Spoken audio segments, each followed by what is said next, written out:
Yes, that's his name. A confessed plagiarist at one point. But I guess that's part of what's required to be on the Morning Schmo show with the Morning Schmo and soon-to-be Mrs. Schmo.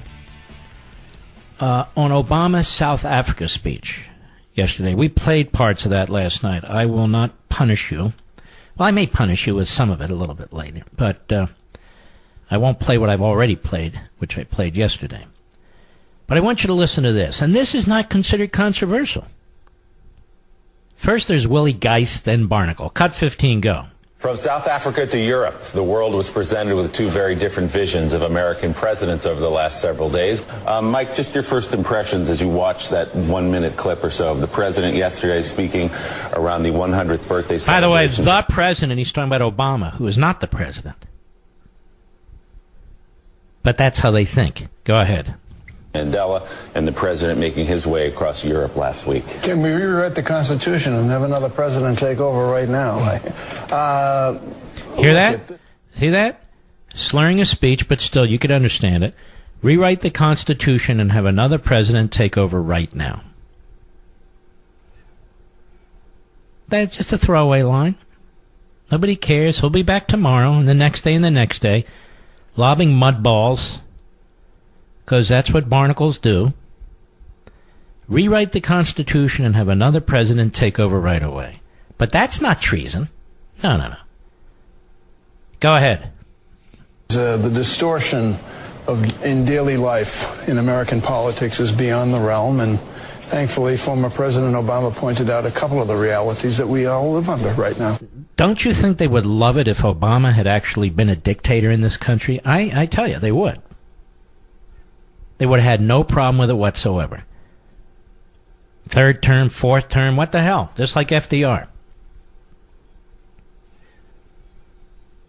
The future of the Democrat Party. This is why we must take this stuff seriously.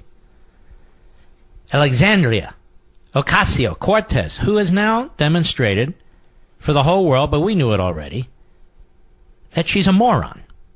She's your typical leftist kook just out of college. She is a zombie for the left. And she apparently will go everywhere but on this show. We did reach out to her, correct, Mr. Producer? She's a coward on top of everything else. Cut 13, go. And every day that we allow these 2,000 children that have been ripped from their parents, which is an internationally recognized human rights violation. This is being done in our name. This is being done in representation of us as United States citizens. Every day that we allow the continued violation of those children's rights is the day that I believe the moral character of the United States is at stake. So for me, it wasn't a question of whether I should go down there. If we have to have a rapid response. And I think every day that we... I do have a rapid response. You're an idiot. Many of these adults are not the parents of those children. Many of them are criminals. Many of them are sex abusers. Many of them are drug dealers. They have figured out our system, the great loophole that the Democrats will not help us close. This is a system in place, again, when Obama was president, when George W. Bush was president. And given the court order and given the complexities of this, the only answer is to keep them together and deport them as a family. But you don't want to deport them as a family. How do I know this? Because here's Keith Ellison today. Keith X. Cut 14. Go. Labor, which is a regular person, cannot travel back and forth across the border. And so corporations, certain people who get certain rights, can go back and forth across the border seeking out the lowest wages. But people, regular people, cannot go back and forth across the border seeking out the highest wages. So what it creates is an imbalance. It creates an injustice, and it creates the need for something like a global. What is this low IQ, quasi-Marxist talking about? Corporations can go across the borders, but people can't. Corporations trade across the border, dummy. People can trade across the border, dummy. We even have visas available for people, legal ways for people to come into the country and work and then leave the country. So what the hell are you talking about with your screwed up, pathetic ideology? This guy is or was the number 2 executive at the Democrat National Committee. Alexandria Ocasio-Cortez, she is the future, we're told, of the Democrat Party. You see the problem here? Now, are we to hang on every syllable and word that comes out of their mouth that they burp up? No. It's almost a given. These are leftists and so forth and so on. They're very popular in the media.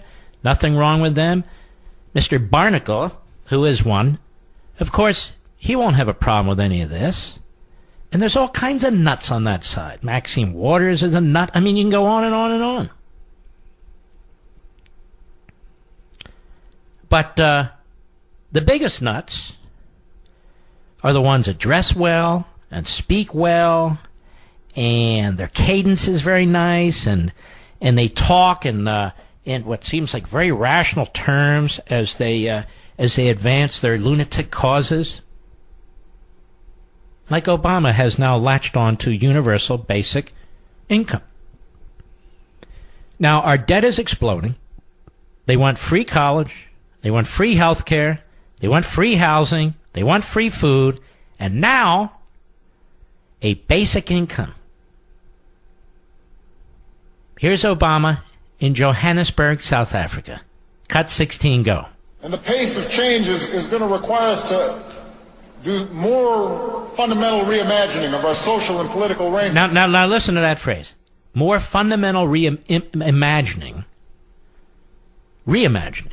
Not just imagining. Reimagining of our social and political arrangements. Is that anywhere in the United States Constitution? No. If you want to do fundamental reimagining of your social and political arrangements, you're perfectly free to do it. Government's not free to do that. These are fascistic ideas. What did Marx say? These are the fascistic ideas that you need to fear. Trump doesn't talk like this. Trump isn't advancing this. Trump is trying to unravel the iron fist of the central government. But we have people who want to empower the iron fist of the federal government. Fundamental re-imaging of our social and political arrangements, a.k.a. fundamental transformation. This is scary and sick stuff. Go ahead. To protect the economic security and the dignity that comes with a job. It's not just money that a job provides. It provides dignity and structure. And, of course, the quickest way to get somebody a job is to guarantee them a universal basic income. That'll motivate people to get jobs, won't it? How many more of these damn nut job left-wing experiments do we need to impose upon ourselves? This guy, well, Barnicle, can we rewrite the Constitution and have another president take over right now? I mean, like Obama, we need him back. Can we rewrite the Constitution so there aren't term limits on radical left-wing presidents, only on Republicans? Can we do that? Ha.